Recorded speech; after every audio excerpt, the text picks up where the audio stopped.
I was out of my body in the white light. My body, physical body, was leaning against a tree like this with my legs straight out on the ground. My head was cracked open. You can see the scar still if you look closely. So we bring the spiritual energy in to activate the thing in our head that we want money, okay?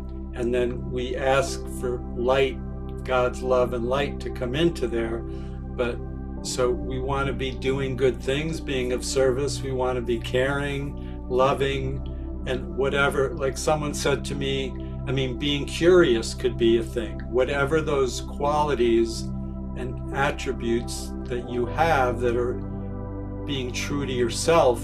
Hi, I'm Dr. Lawrence Brock. I hold the doctorate in spiritual science and a postgraduate degree in advanced ministerial counseling. I had my near-death experience in 1976. So I'm going to be 70 in a few days. So, and that was in my early 20s, so it was a long time ago.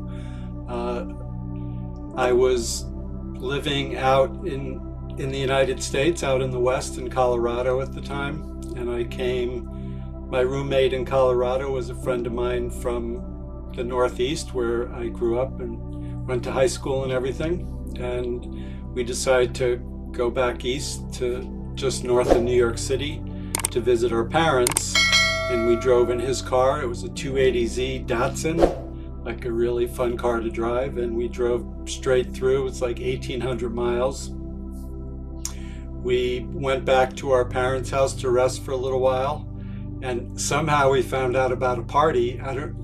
Nowadays, it was before texting and things online. I don't even remember how we found out, but so I took my mom's little Ford Bobcat to the party, and he took his 280Z, and we were partying, drinking, smoking pot, and probably some other things. And I was really going to pretend that I was too high to drive so I could leave my car there and go back and talk to the young lady who was having the party. But I didn't really feel like I was too high.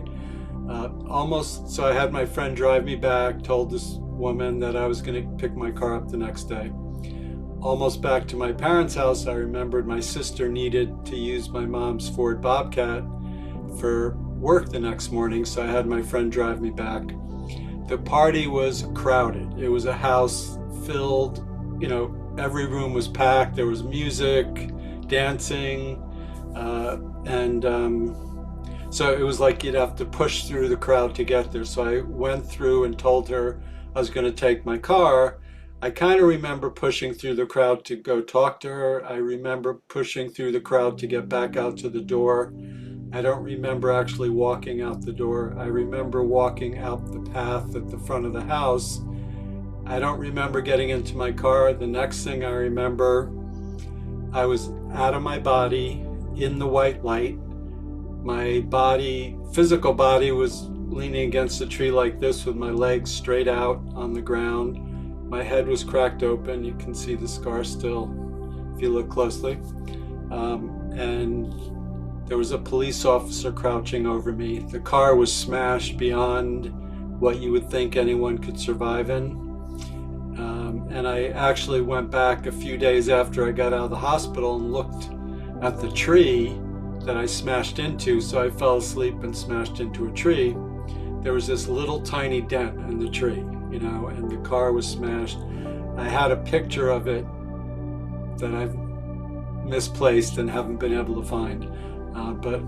So I was in the white light. There was white light all around me. It was dark down there. Behind me there was a big circle of white. Within the circle there was a silhouette of a person, full silhouette of the person.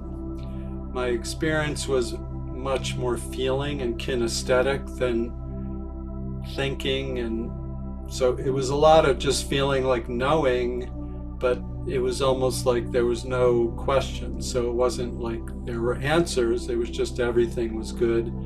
It felt, sometimes people ask me if I had a body. I don't know. It felt like I had a body. It's not like I looked down though to see if I had a body. I'm not sure how long it was, because when I tell the story, it's very short, but it felt longer than that. There was part of looking at my wounded body with the blood, my head smashed open. Everything seemed fine. Just like everything on the planet seemed fine. Everything for me seemed fine. And then the being behind me, it just felt like a lot of warmth and loving. I'm still, all these years later, not, like these most spiritual experiences, it's hard to explain exactly what it is, but it's incredible knowing, incredible loving, just like everything was okay. And then the being behind me said, "You have to go back, your father wants you to stay." Seemed like everything was okay, so I went back into my body, and I came 2-3 days later in the hospital. My understanding about all this took, and it's still unfolding, but definitely in the beginning, I knew it happened, but I didn't know what to think of it. It wasn't like near-death experiences were a thing. I mean, the internet wasn't even happening. I could have gone to the library and looked it up, but I didn't even know what to look up. I didn't even know enough to have questions about it. That's the thing. A couple of things happened to me that definitely happened and were like teasers and always kept me going, and still does to this day. One thing is my hands start to become very warm when I touch people after that. The other thing is I started meeting, these synchronicities were happening, and I'd meet people. One of the really cool things that happened, and I knew it happened back then, until a few years ago, I didn't realize, wow, this was so amazing. So I got well enough to go back out to Colorado. My mom kind of bribed me by buying me a new car and, getting me to come back to the Northeast of the United States and go into business with my dad. So one day after work, I was sitting in my apartment and someone knocks on the door. Again, nowadays, if someone knocks, I assume it's just a delivery, because I would get a text, but back then it was different. And I opened the door, there was this beautiful woman there, and she said, "Hi, I'm the sister of a friend of yours from Colorado." Now, her sister in Colorado is one of the few people I mentioned my experience to, and this woman said, "I heard some really cool, interesting things about you from my sister, and I know someone who teaches about what happens after you die, and I want to introduce you to him." So this woman just showed up at my door without me doing anything and introduced me to this teacher who was a Sufi sheikh. So the Sufis are part of the Islamic religion. I had to meet him. I had spent a lot of years with him and studied, and I was born in a Jewish family. He was Islamic, but he did start to talk to me about Jesus and Mary. First thing, he talked to me about Mary right away, and he said Mary's love of God is what opened her up to receive the Christ energy. And even when I say that now, I just start to feel that energy coming in. I knew that's what happened. So then I had words about what happened, and then when he talked to me about Jesus, I knew it was Jesus behind me in my near-death experience. I came back, so again, I didn't really know what to think of it. So I was pretty intuitive before that, but after I was way more intuitive, and I just knew things and still know things about people. So now I see all sorts of things in the afterlife and see angels, saints, past loved ones. I actually just had a client who's in Taiwan, and it's so cool because, it's the next day there, and I'm here, and this person just feels it, and they feel the tingling in their body, they feel lighter, they feel better. This person had pain in their body. This is second session, but after the first session, some of the pain in his back went away for the first time in years. And then, so he has to have some follow-up sessions. So yes, my understanding at the time of my near-death experience wasn't so great. So I studied with the Sufi sheikh, and he taught me a lot. I've studied with other people, and I meditate, and I do things to explore things that are in the spirit. so there are all these amazing healing beings in the spirit that come and help. I saw Jesus in my near-death experience, so that was behind me. And at the time, I didn't know who it was, I didn't even know what to think. But as soon as the Sufi sheikh started to talk to me about Jesus, then I knew. And so in the spirit, yes, there are the archangels, like Archangel Gabriel. There's Jesus, Abraham, Buddha. All these beings in spirit come, and some beings come in spirit that I don't even know who they are, but if they help heal the person I'm working with, that's good. He just said, you have to go back, your father wants you to stay. I knew right at that moment the father he was talking about was God, not my physical father. In general, everyone is going to return to God, but it doesn't always happen every lifetime. So sometimes people ask me to connect to their loved ones, and sometimes the people are kind of stuck and they need a little help. Sometimes people are higher than you'd imagine from their life, but in general, it is kind of like we're in a school here, and then when we pass away, we get to review what we did. But it's not in as specific a way as a lot of people talk about it. It's really studying so many little things, and it takes a long time to study. It'd be almost like looking at every second of your life and seeing how you felt about it, what you thought and what you did inside of you. Not always so much outside of you, but sometimes that. And so there's that part of learning, and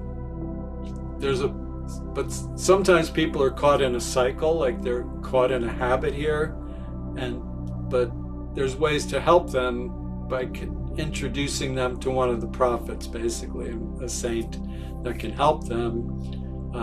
Sometimes, I mean, there was this one person who, their son died in their early 20s, and he was in a very high place spiritually. And it was kind of amazing because his lifetime this time I wouldn't have thought he would have done that, but it looked like he lived in India, where he was a very high spiritual being not too many lifetimes ago. So this time it kind of carried over, if that makes sense. They can, some, but yes, some people can, and I have a lot of videos on my YouTube channel for exercises to do, but most people don't really want to put in the time because it's not an easy thing to do. So I spend hours every day meditating, doing yoga, doing Tai Chi, doing journal writing to help develop those. It's also like anything else. Some people are just better at it, you know what I mean? Like professional athletes, they're really good at sports. Can a lot of people play sports? Yes. Can they play that well? No. So I'm someone who's better at it than most people. I try to get my clients to do journal writing and meditation. People are willing to meditate. Almost no one wants to do journal writing, but it's a very important exercise to help develop healing abilities. When someone connects into the spirit, all the things that we seem to think are terrible don't seem terrible. And it makes no sense, but it's not that way. It just, this love comes in. I mean, more than one of my teachers sometimes would be very tough on me. And even when they were yelling at me and being kind of mean, so much love came, it didn't really matter. And I think God is like that. So I know the times, when I'm really connected, I can think about things that don't seem right in the world, and it seems okay from the spiritual point of view.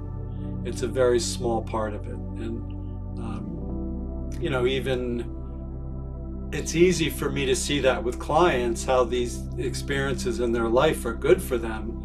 It's not always quite as easy to see it for myself, even if I know that. But I can go, and it's kind of like you lift up and you're up here, and then everything just looks good. So I think, it could be like being a stern parent, something like that maybe. but the loving that comes from God, from Jesus, from all the, the prophets and saints, is really quite remarkable.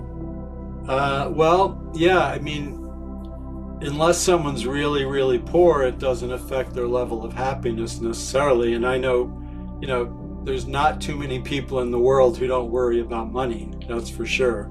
But yeah, I mean, we have karma. We're born with certain things to learn, and sometimes it is that. But most people can do things to become more abundant, that's for sure. There's ways to do that. Everyone has something to learn, and some people have to learn. So, I mean, I've known some very, very wealthy people, and even most of them are worried about money. I've only met one person who wasn't worried about money at all, and he was super, he had billions of dollars. But there are people that have millions of dollars are worried about money. There's some people who don't have too much money that are not worried about it. They're fine. So happiness does not depend on money. I mean, unless you're starving or have no place to live, then it doesn't necessarily affect how happy you are. But so part of it is there's how we see things through our personality and our ego. Then we want to energize those things with our soul. So we have different parts to us. We have our positive qualities and attributes. So for me, I like things to be loving. I like to be caring and giving and take care of myself. So that has to be part of everything. You want to include the little parts, like what makes you happy. Because having a lot of money doesn't mean very much if you're not happy. So you want to include the parts like being happy and being joyful and letting these positive qualities that you have energize and spiritualize your images in your mind of what you want. And it can be, it's raining money. Or sometimes I imagine myself in a big chair made out of money, and things like that. Or just a pot of gold at the end of the rainbow. But along with that is doing good things, being a good person, loving your kids, loving your parents, whatever that is, those positive good qualities to activate that. But so there's a video, it's called The Ideal Inner Image on my YouTube channel, if you follow that procedure. And I've done it a number of times in my life. One is when I started my practice and just magical things happened. So within a short time, I was able to make enough money doing my healing work. It was great. So there's our heart center, our spiritual loving. There's in our gut, which is near in our stomach, our belly, that is our unconscious and physical. And in these parts are very important. So we bring the spiritual energy in to activate the thing in our head that we want money, okay?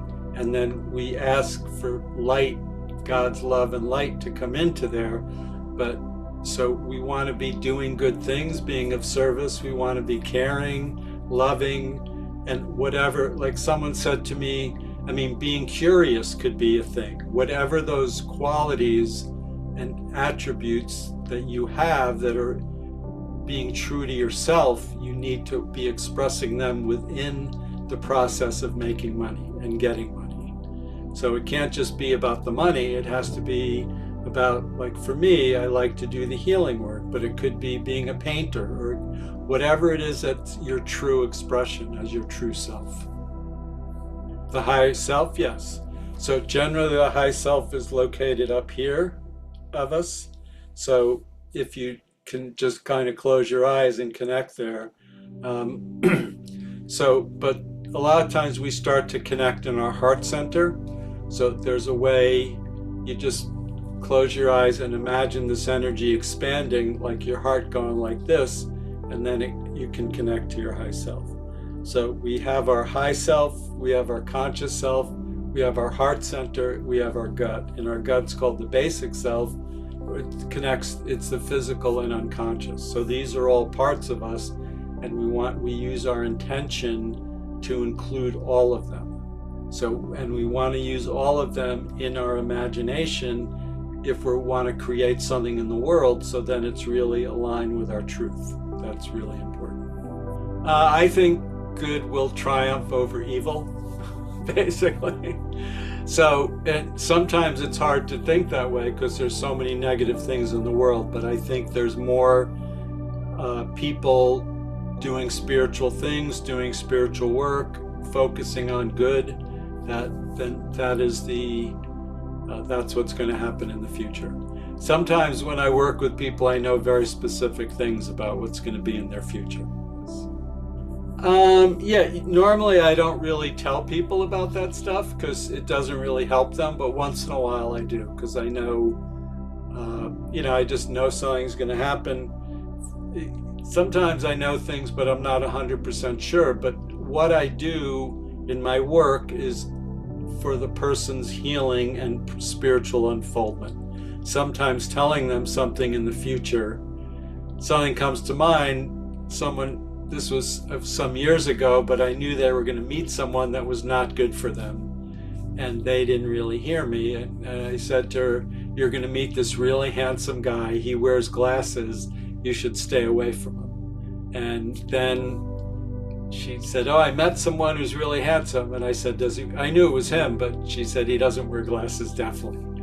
And then a few weeks later, she said, oh, he does wear glasses. And then by then, she was already involved with him. So telling her didn't really do any good, basically. So I learned my lesson. Most of the time, it doesn't help people to tell them what's going to happen because then it affects what they do. I think in spirit, there's no religion. So all the prophets and saints are working, and angels all work together. I don't know. I've studied with people from many different religions, and the people that are very spiritual, they don't disagree. They all agree about this, the loving part. So, but there's different. I work with people from many different religions, but I talk in a way that, like I had someone contact me who's Islamic, but I know a lot about that religion. And they say, will you pray to Allah with me? I go, of course. Allah is just another name for God. That, it's not like it's a different God. And so there's no separation there. People can use anything to be separate, or people who want to be loving and, one can be that way. It's kind of your attitude about it. So I like to choose but I've studied with Islamic teacher, Jewish teacher, Hindi teacher, Christian, Baptist. Those are the main people I've studied with, but they get to that place. There's this great book called The Wisdom of the Prophets by Ibn al-Arabi. And he was a contemporary of Jalaluddin Rumi the poet, but so in the Islamic religion, the real part of it is they talk about Jesus, they talk about Moses, they talk about all these different saints and prophets, but then people who use the Islamic religion to not be that true loving thing, they just, they talk about different things. So, but Mary is in the Quran, Jesus is, Moses, and Jalaluddin Rumi the poet, who is Islamic, is someone who seems to have transcended religions because people from many different religions will read some of his work and just really get it. And people don't think, oh, he's Islamic, because he does talk about Jesus, Mary, Moses, and yes, about Allah and Muhammad also. You do, I do. There's always many angels around, and there's others, like I said, there's the archangels, there's Jesus, there's the other prophets and saints, there's something called the Great White Brotherhood, there's the law, there's the karmic board, there's all sorts of there's ancient Egyptian beings, there's Japanese beings, there's everything from all these most famous people from that people think of in religion are really there in the spirit, and they're there to help us. When I work, I'm just very open for what comes present, so I'm not just choosing one. Sometimes when I work with people, and I feel like I need to ask, so I kind of get a feeling for what it is. So, but Archangel Gabriel comes a lot for me. Jesus comes a lot. There's this ancient Egyptian Imhotep that comes. There's sometimes I see beings, I don't even know who they are, as long as I know they're doing something good. There are a lot of negative things too, but the good ones can win out, basically, for experiences. And our soul comes here for experiences, but most of the time it's not this exact thing. It's a little more general, and there's a number of ways it can happen. Sometimes we have a choice to learn in a little more gentle, loving way, and if we do our spiritual work, we can learn these things in a more gentle, loving way. In one way, my near-death experience happened because I was not listening and paying attention, because I had spiritual experiences before that, but I was ignoring them. So God came in and knocked me on my head and made sure I listened. Yeah. But yes, we do come in with certain things that are part of who we are. The positive way it comes in is our qualities and attributes, our good qualities. Like if you're good at math, that's a quality you have. If you're good at this, or if you're loving or caring, or you like to take care of people, these are qualities that come in. We also have negative qualities, like I tend to worry too much. I had somewhat of a temper when I was younger. So these qualities and attributes are how we learn things more than specifically. With the money part, there is, again, it's kind of general. It would be unusual for our karma to be so specific with the money, but it could be something that happens for me sometimes, and I do pretty well financially, but sometimes I don't feel that, and then that's my karma. So I get worried about money, and there's really no need to. So that's the way the karma comes in. So yeah, be loving to yourself, do good things. We are here to help everybody. So, but not to the point where you're hurting yourself, but it's good to do volunteer work, whatever, church or synagogue or mosque or whatever you go to, help the community, do things, help kids. I do volunteer work in school. I go to do volunteer, I do electrical work, so I help people. To meditate, there's many different kinds of meditation. So I do, on my YouTube channel, there's what I call the basic soul meditation. So it's a chanting, internal chanting. It's Hu. You're Hu, and you chant it. It's better to do it silently. But so first you focus on your breathing. You can either focus in your mouth or your nose or your lungs or your belly. Then you can focus in your heart center or your third eye, and then you can do the chanting, and then you listen. So there's something called the sound current that is a sound that you connect into, and it kind of pulls you up to God. And that's a very specific kind of meditation. So there's many kinds of meditations. There's different healing meditations. But that one, the basic soul meditation, is something I think everyone should do pretty much every day. I do it, I don't want to say every single day, but almost every day. Well, I take away that there's this super magical, wonderful thing in me and inside of everybody. And if you can pay attention to it without thinking too much, you can learn a lot and develop. I think everyone has some magical part of them that they can do something really great if they can look at it that way, without getting your thinking in the way too much.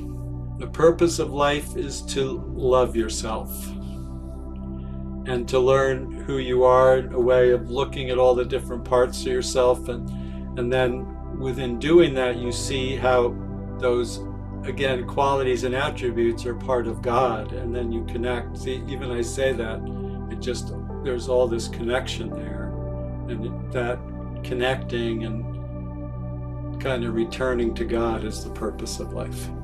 Thank you for having me. It's really great. If you want to look at my website, it's lawrencebrock.com, and It was so nice talking to you here. This is great. I love to share the message.